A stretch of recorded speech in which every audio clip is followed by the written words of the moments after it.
Jake Paul versus Mike Tyson is arguably one of the most talked about sporting events in current media. However, as much as this is a sporting event that's based on promotions, I will say there is a lot of relatable topics that a lot of athletes can learn from. So what we did in this episode today was actually break down the 3 things that each athlete is facing. Number 1 being self-doubt, number 2 being pressure, and number 3, of course, being the fear of failure. We give some remedy to this in the episode, and we also give you the formula that we follow with all of our athletes to deal with this stuff. So with that being said, enjoy this case study episode and get ready to get resilient.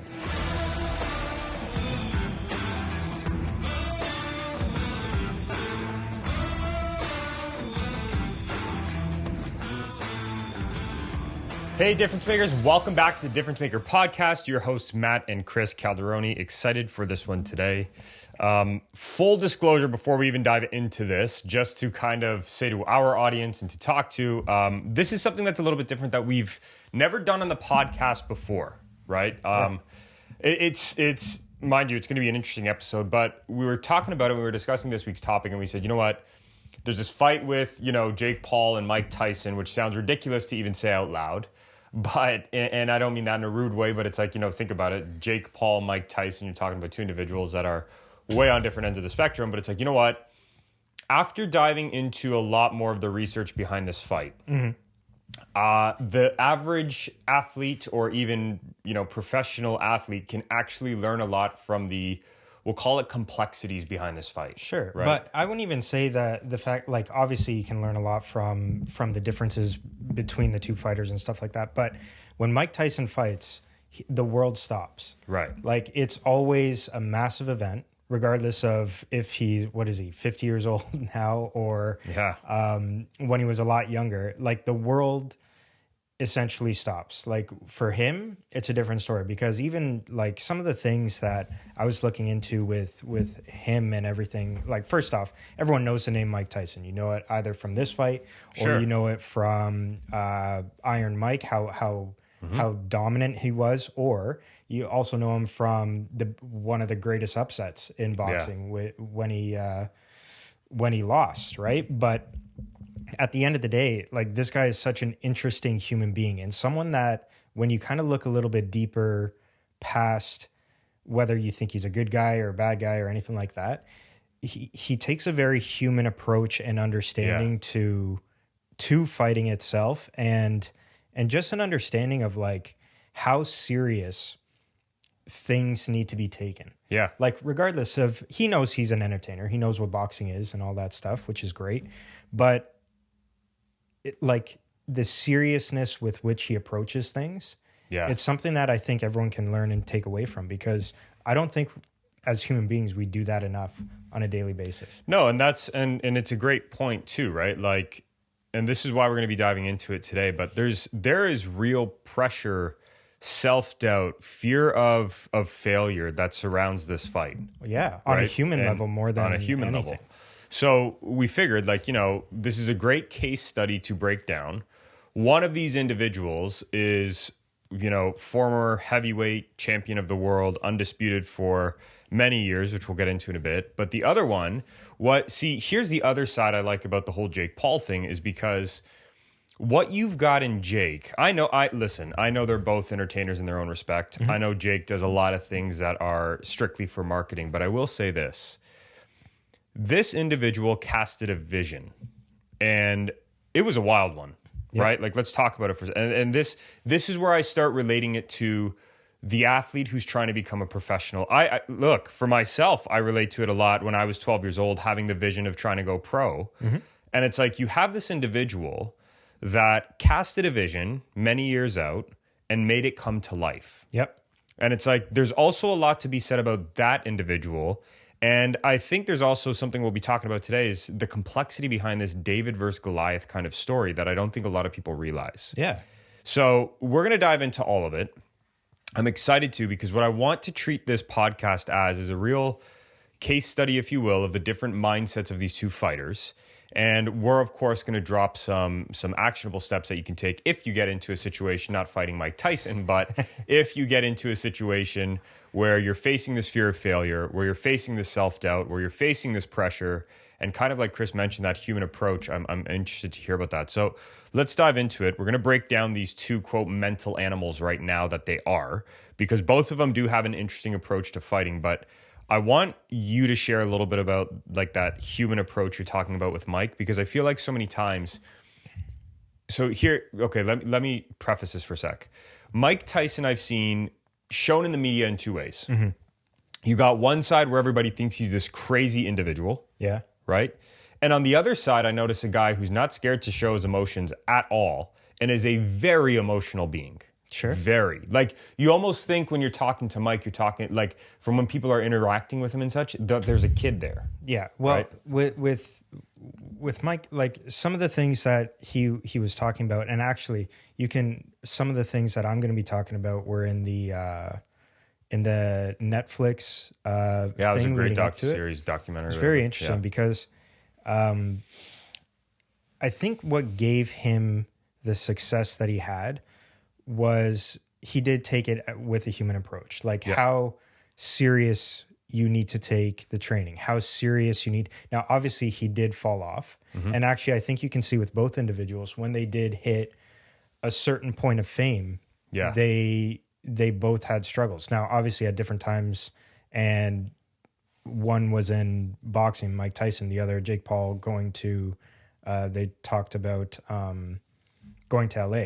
Yeah. And the sport of boxing itself was not an escape, but a path that both took them out of a way that they were going that could have really hurt themselves. And what was the destructive path for each?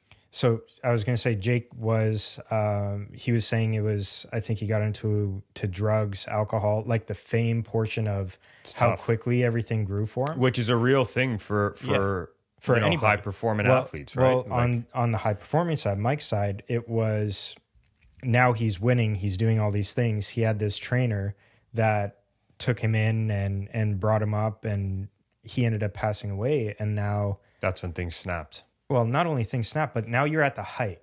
You're at the height of what you're doing. Everybody, like I said at the beginning, everybody stops to watch Mike Tyson. Yeah. And now the person that you're with that not brought you to that point, but you went through all of those challenges, all of those, I wish I did this and I wish I did that. And you don't have that person to rely on anymore. You have to build that relationship with someone new. Number one, that's a very scary place to be, because I would say you're pretty alone. Well, hold on. There's another gone through that, but there's another real example of that. Before I get your second, hold the second thought. Mm-hmm. This was also seen when Russell Wilson lost his mental coach to cancer. Yeah, Trevor Moawad. Yeah, right. And you look at Russell, and you look at the timeline. And I'm not here to say that that's the guy that made him. I'm not saying that. What I'm saying is, though, when you lose an integral part of your team, that's a real stressor for any athlete. Well, not even any athlete. Like, think of, hopefully no one has experienced this who's watching, but a death in the family, or that's someone that was really close to you, or a friend. Yeah. That's part of, and a friend, I think, is a little bit more, it can feel a little bit more than a family, because you've met that person, you've gone through struggles, you've gone through experiences that maybe you don't necessarily share with your family, sure. But with that person, it's like, damn, this person really knows me. For Mike, he was adopted by this guy, was taken in, he was trained by him, he was fathered by him. He was, I guess it sounds like to me, the first person that put true belief and confidence into that individual, into Mike. And now you lose that at the height of when you're at your most vulnerable, because now everyone's watching you. If you make one mistake, now you get torched. Yeah. It's crazy. For boxing, for Mike, by the way, the two sports I was talking about, the two sports pulled them out of times where it was trivial in their lives. For Mike, he was very young. What did they say? He was arrested 30 times by the time he was 13 years old or something. Yeah. And he found his way into boxing and saved him. So in that sense, this right? is, and then I want to touch on the Jake side for a sec, because I think this part's interesting too. There's 3 dynamics in play here. Okay. For anybody tuning in. Number 1, identity. Sure. We're going to talk about that right now. Number 2, the power of self-belief and being given belief by somebody. And number 3, this understanding that you can use a sport as a way to get away from things sometimes. Not only get away, right? Like, but it gives find you a path. Yeah. Carve a path. It gives you something that I don't think a lot of other paths in life, like business or like politics or anything like that. I think sports, anybody can pick up any sport that truly interests them. And you can do it for different reasons and everything, but it all starts out with I think everyone has at the beginning of anything great is a simple path of delusion that says I can do anything. A, B, and C, right? Yep. And it's crazy because at the end of the day, you start with 0. Yeah. You have, and it's not just like money and stuff like that, but you don't have experiences in the field that you're going into. You have to learn along the way. There will be regrets that you have. There will be, challenges, falls, pitfalls, and everything. But you have to understand, like, you have to start a little bit crazy, and you have to find ways in dealing with those, I would say, failures or challenges along the way in order to get there. Well, there has to be a bit of belief. And the best saying that I've heard, it comes from, he's a little bit on the extreme side, but a high performance coach, Dan Pena. It's not that everybody can be successful. It's that you can be successful about what you're passionate about. Yeah. Or with what you're passionate about. I think that's massive because to your point, you got to find something that pushes you through pitfalls and so on. I'll be honest, like even when I, started to work at being a professional athlete, the only thing I had was passion. Sure. I was passionate about, our Italian family and heritage and playing soccer in Italy like I saw on TV. I didn't have any self-belief. I just got told by a coach at that age that I was never going to make it. I didn't have any skill. Come on, like let's be real for a sec. I was decent. I wasn't great. There was a reason I got cut from that team. Yeah. Right? Of course. And then you get to a point where it's like, well, what's the one thing that keeps me there? And I think a lot of athletes write this off. Passion. Passion, yeah. It's passion. Yeah.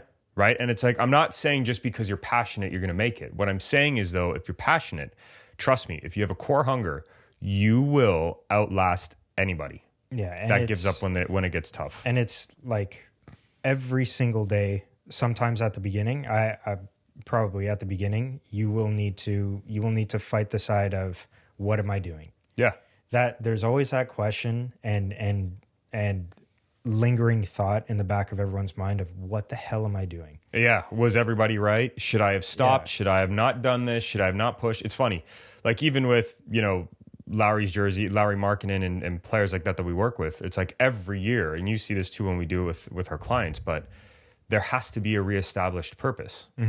Every year, not just like, oh, this is the one thing that's carrying me from 20 years ago. It's like that plays into it, but every year there's something different. And this is where I think it starts coming into this part because we haven't given Jake his flowers yet, and I want to because, as much as people look at him, I believe sometimes as this crazy entertainer, what this kid had, whether or not he knew it, was he had that passion that he needed in order to make something like this happen. If I told you that an influencer one day would be fighting Mike Tyson for real. Yeah. That's right. It's so delusion. Right. There's delusion. So there's these two things we want to talk about right now. So let's talk identities really quick.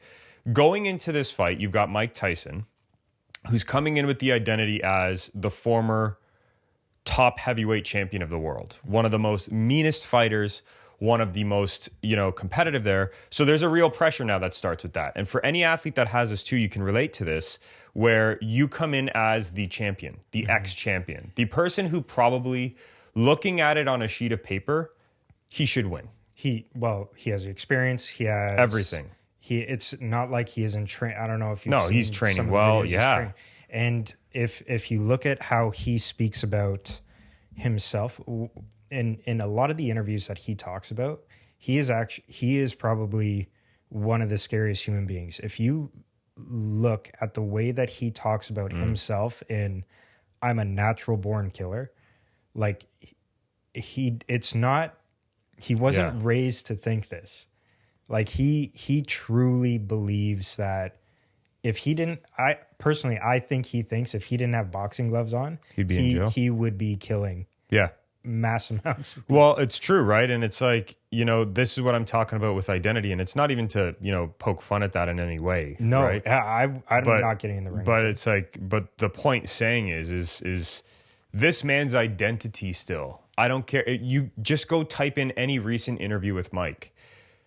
He truly has this identity as being a put you down type of fighter. Oh no, he'll bury you. This is where though the pressure part comes in. And if you look at how they're attacking these fights, right? Like Mike's coming into this with a reputation that he has to lose. Mm-hmm.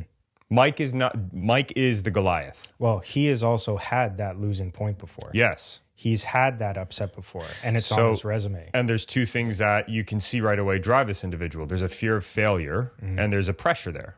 Both are facing pressure, but there's a pressure there. Now, I know a lot of people, like, just to kind of cut this with a knife, are saying, oh, well, it's potentially a rigged fight. We're going to talk about that in a sec. I personally don't believe there's any rigged point there, and I'm going to tell you why right now.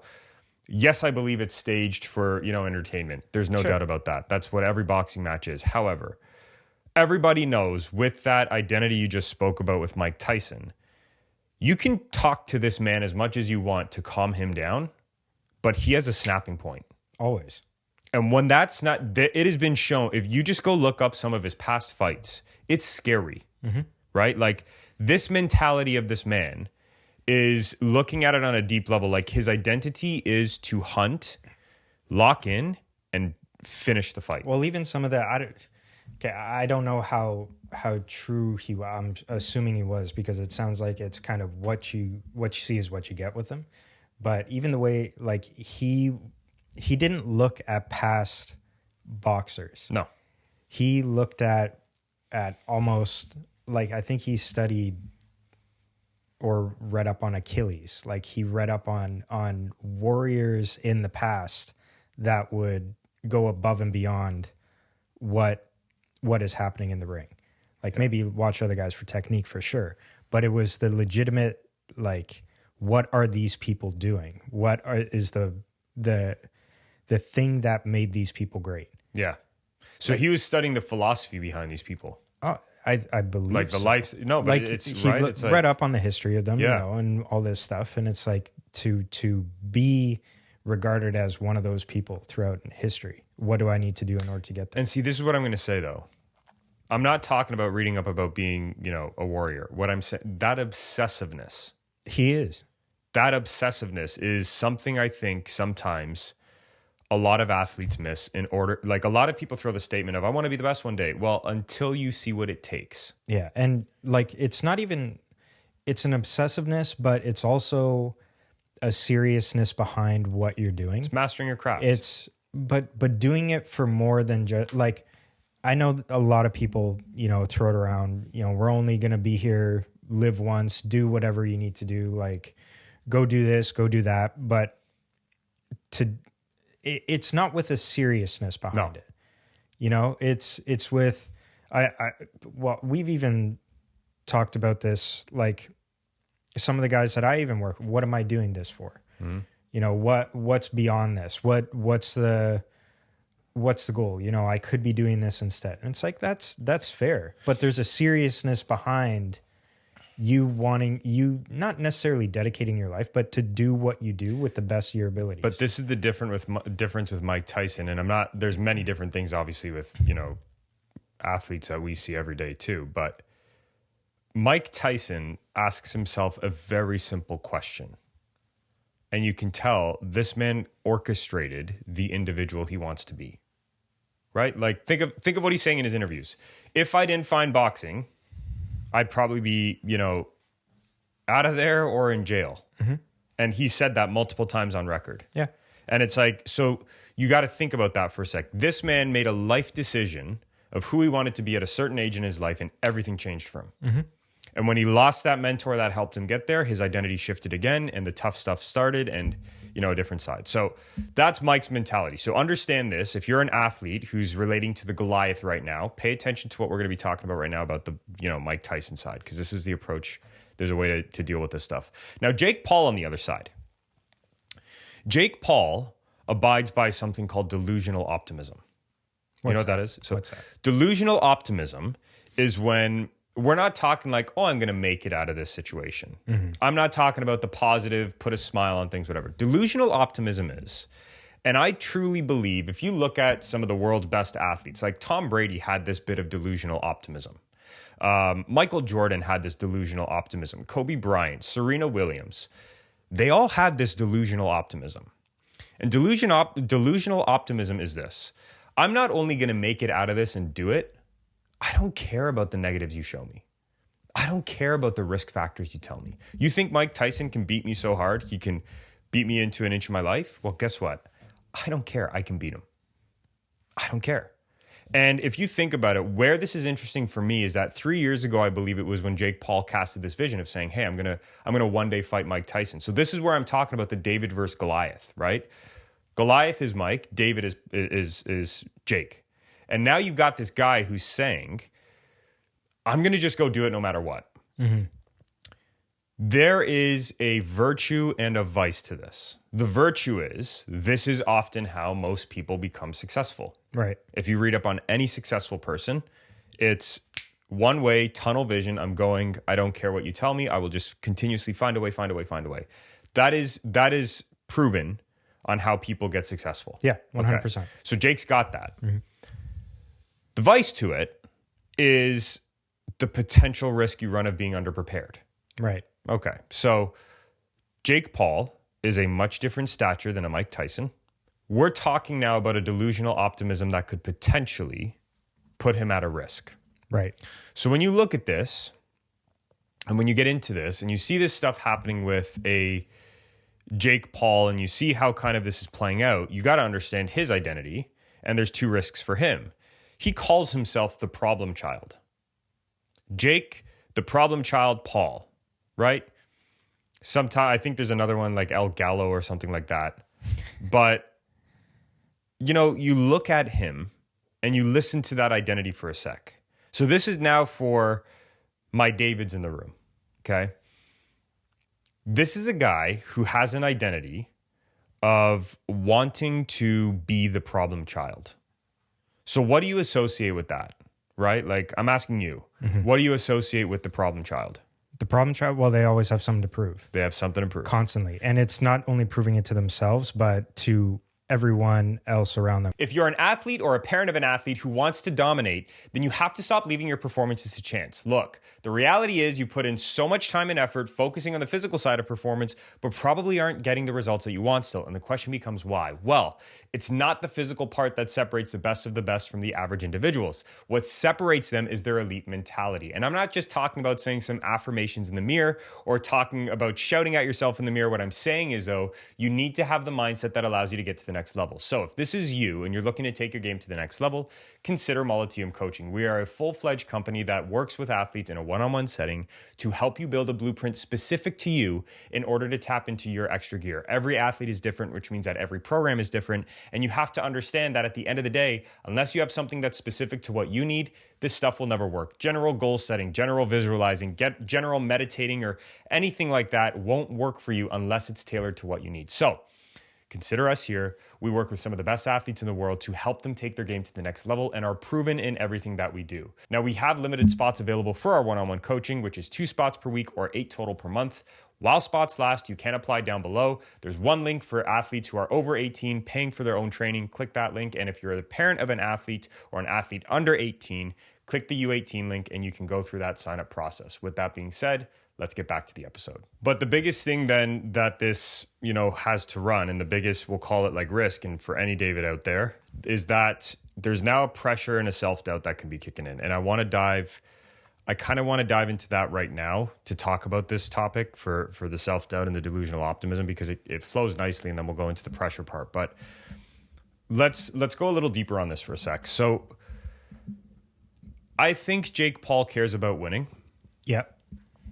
I don't think he cares about winning as much as Mike Tyson. Here's why. Interesting. I think this is because when you look at Jake Paul, his biggest thing was to just get a fight.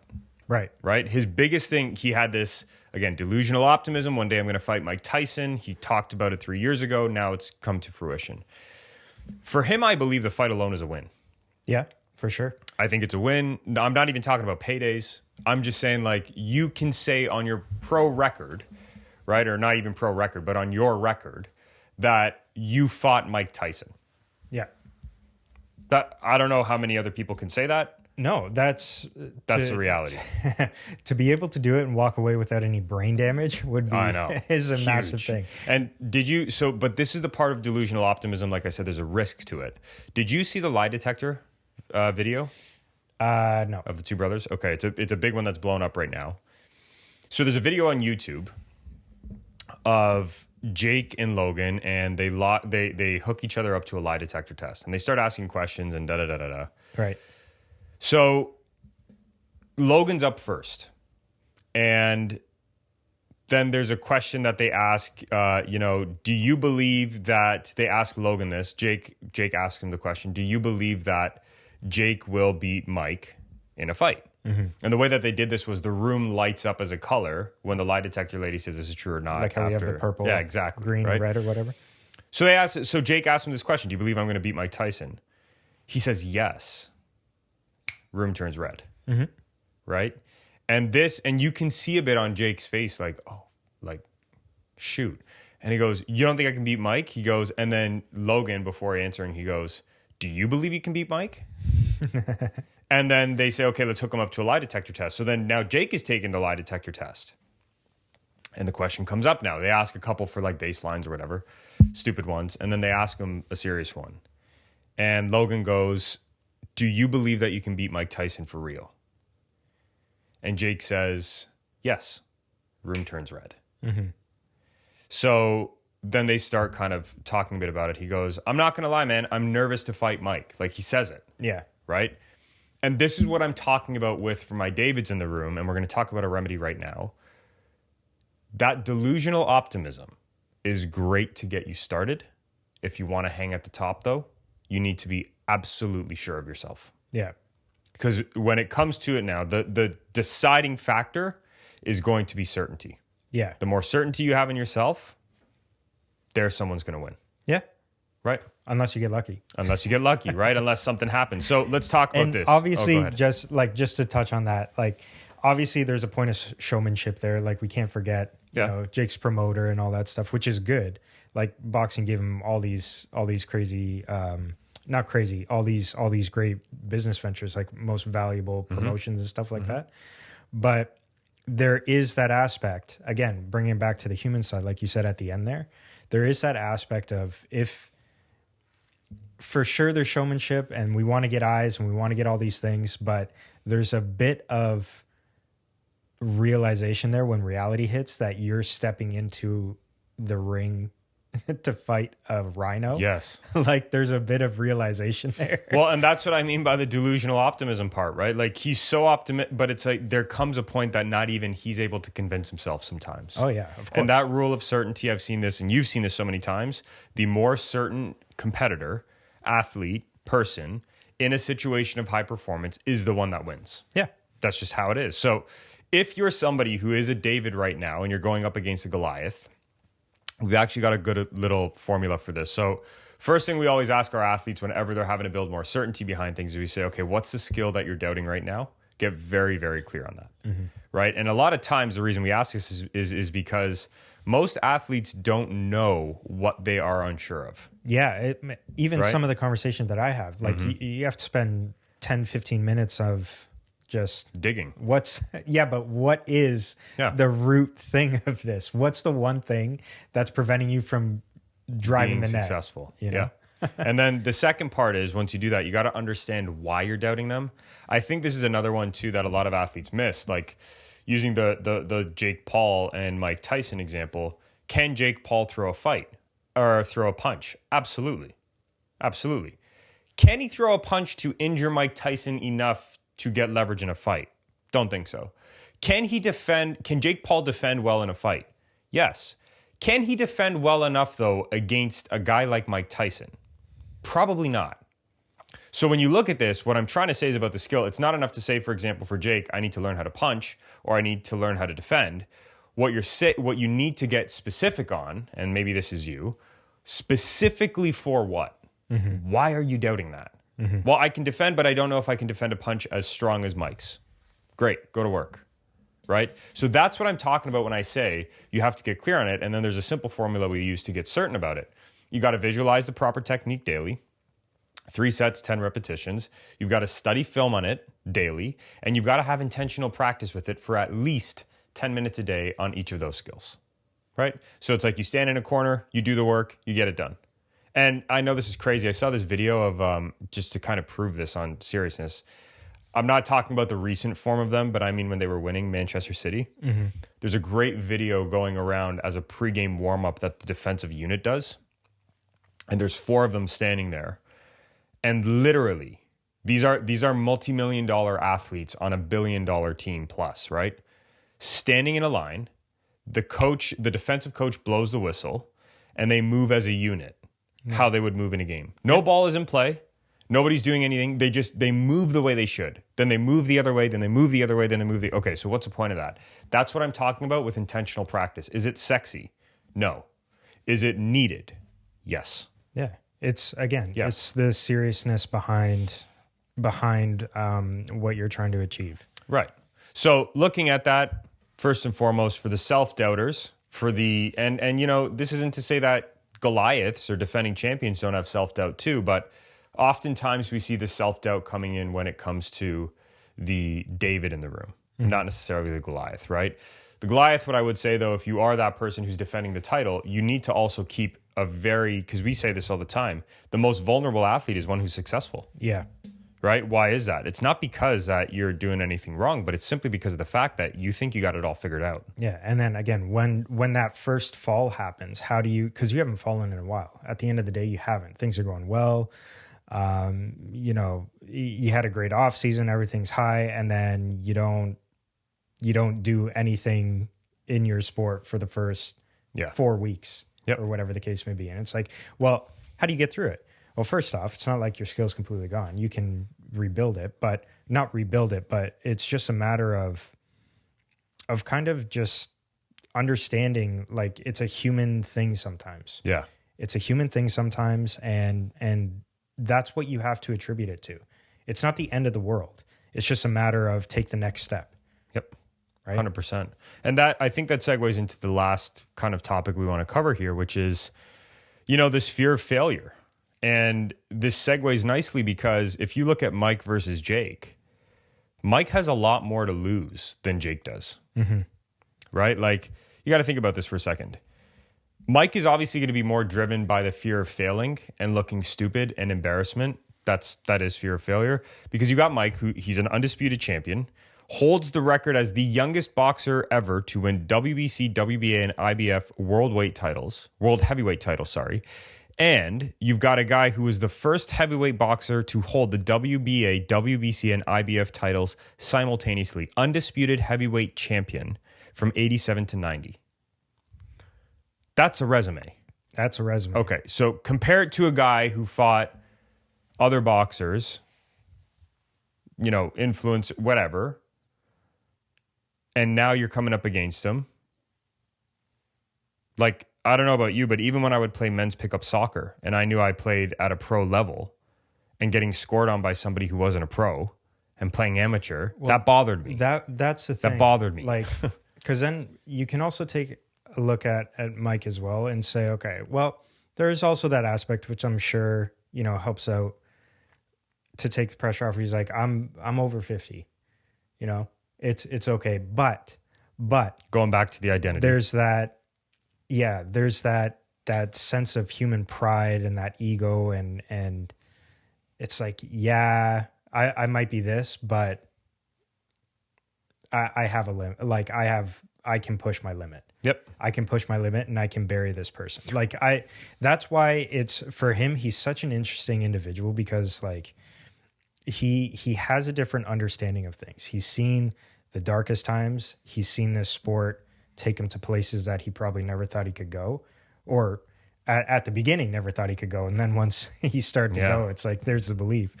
But it's such an interesting thing, because I don't know if one of the things that I picked up that he said, which was very true for a lot of people, and why there's so much seriousness behind training for things like this, is he said this, like, being a former athlete, sports will tear your soul apart. Yep.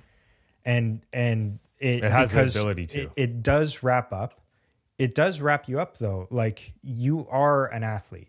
Your identity is an athlete. And yes, it's important to have things outside of that, but to be serious and to truly actually go for what you want, I think you have to have that identity, and you have to put everything into it. Like, yes, there's pitfalls. Yes, there's things like that. Yes, there's ways, like, if you don't make it, then you're going to have to deal with it, but then deal with it at that time. And this is funny, because I often hear times too, a lot of people in the industry say, don't let your sport be wrapped up in your identity and da-da-da. It's like, hold on. Let's talk about this for a second. Okay? Any professional telling a person with ambitions to make it to the top to not let your identity of being an athlete get wrapped up in blah, blah, blah. With all due respect, they haven't seen yet what it takes to really win. Yeah. Because here's what I'll tell you. Lauri Markkanen took on the identity of being an NBA All-Star. Mm-hmm. He became it. Mm-hmm. DJ Reed took on the identity as being one of the best cornerbacks in the NFL. He became it. Kyle Kuzma took on the identity of being a reinvented basketball player. He did it. All these guys, Dylan Cousins took on the identity of being, one of the better players for Buffalo. He did it. My point being, when you're trying to get to a place of high performance, you need to understand the one thing holding you back probably is that you haven't fully embraced that identity yet. Yeah. And I can understand that side of things, right? Like, we can understand it. It's, you want to make sure that if one thing doesn't work out, then you have something. But at the same time, if you're going to fully commit to doing this and taking it seriously and legitimately going all in on this, number one, you build yourself to a point where you know that you can get things done. Mm-hmm. You have the confidence and you have the self-belief in yourself to make those mistakes. Yeah. If you can apply it to this, you can apply it with the same intensity to anything. Yes, you're going to have to go through a period where you're licking your wounds, and maybe you'll need some help with that. That's completely fine. Mm-hmm. What you just went after, your complete identity, it fell apart. Whatever. It's completely fine. But there's another way to get through it. And again, you can apply the same dedication, the same seriousness to something else. You just have to find that something Can I just say one thing, though? Because this is something that often gets to me, and then we'll get back to the, Jake and Mike. But when it is talked about that, again, I hear a lot of sports psych and therapy and da-da-da talk about, don't let your identity get wrapped up in your sport, or your sport get wrapped up in your identity. It's like, hold on. If you really are striving to be one of the best, and you take on that identity, the best of the best, let's talk straight for a sec. Do you really think they hang on to a bunch of little things? Mm-hmm. The best of the best are purposeful when they go to work. They're detailed when they do the work. They're intense when they work. And then they understand when that work is done, they're off. Mm-hmm. So this common notion of, oh, well, don't let your identity get wrapped up. Like, let's talk real for a sec. The individuals that we work with, from a pro level down to even the youth level, they all have an identity of who they want to be in their sport. But there are very clear boundaries that are given as to when to make sure that you're focused on the sport part of it. But anybody that's saying, well, you're too obsessed with the sport or whatever, doesn't really understand it, because that means that you cannot become the best with only looking at the sport. Maybe that's on the problem of the practitioner who's trying to help them. But when it comes to our approach, for example, on how we do this, we have to consider the life side. Mm-hmm. It's a must. If you don't consider the life side and you're just talking about sport, and you're not developing them socially, personally, with their character, with their personality. If you're not doing any of that and it's just about sport, you're not very diligent at what you need to do, because that's not what makes up a world champion athlete. Mm-hmm. And I'm not going to say the word balance, because I think balance is one of the most bogus terms when it comes to high performers. It's the priorities. Well, yeah. Like even thinking of like NHL seasons, right?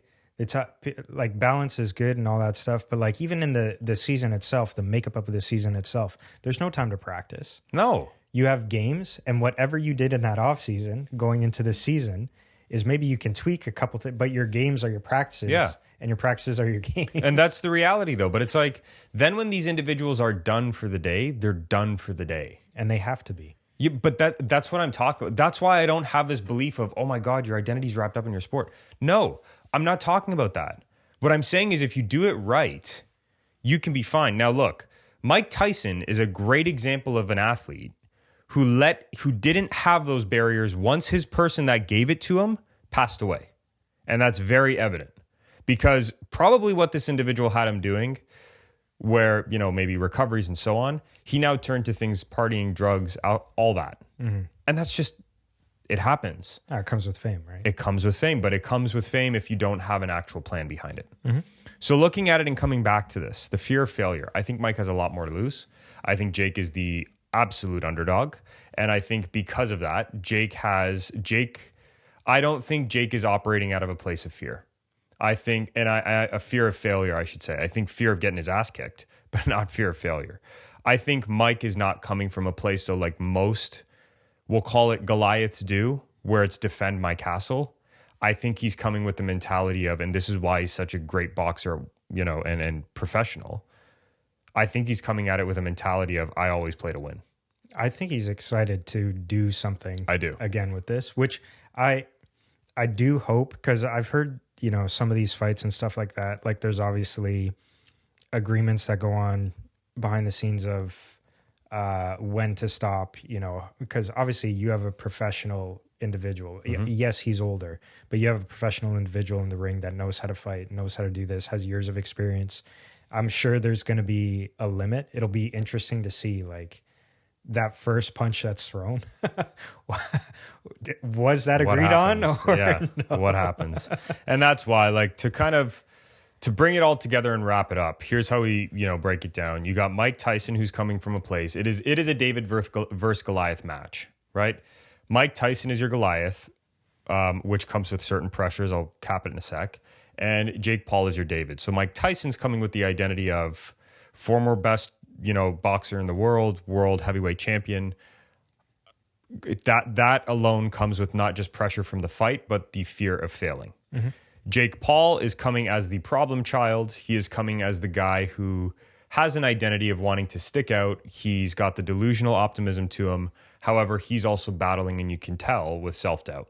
Sure. Well, he even said, like, one of the things, when I can win as many fights as I can, but I'll still have people, say this, that, which is completely fine. Like, that just comes with the territory.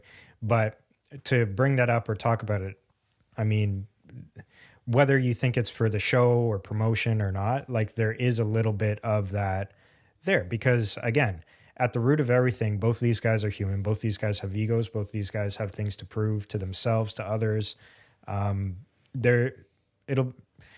It's going to be interesting to watch. Yeah. It'll be interesting to watch. So to wrap up, your prediction on the fight, what do you got? Based on the mentality, not on the past box or whatever, based on the mentality.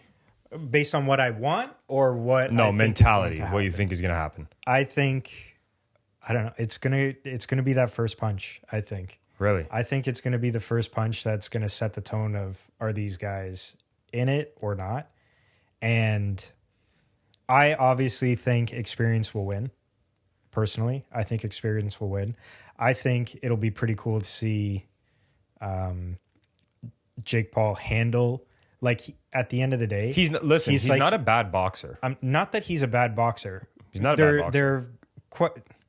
How many people have been punched by Mike Tyson? I know. That's the thing. I like to see someone like a YouTuber, like, yes, he's trained. Yes, he's been in fights and everything like that. but to get hit by someone that has trained his entire life to knock hit people things out, and go through them is going to be interesting. I think Mike will probably win. Maybe it'll go to decision, but I personally believe if this fight doesn't have a pre-agreed stoppage, personally, I don't know when, I think Mike knocks him out. I do. I don't know when. I don't think it'll be at the start of the fight. If it's not pre-agreed, if like to have that stop or whatever. If not, I still think Mike wins by decision just simply because of how he boxes and who he is.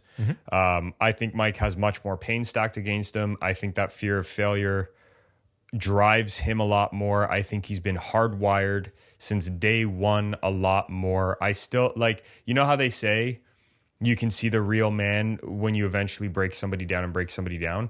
I think you could punch Mike Tyson 50, 100,000 times and he will still get back up and try to fight. I think Jake Paul, if you hit him enough times, he will stop. I think Mike has that certainty. I think Mike's already won the mental game, to be honest, because I don't know about you.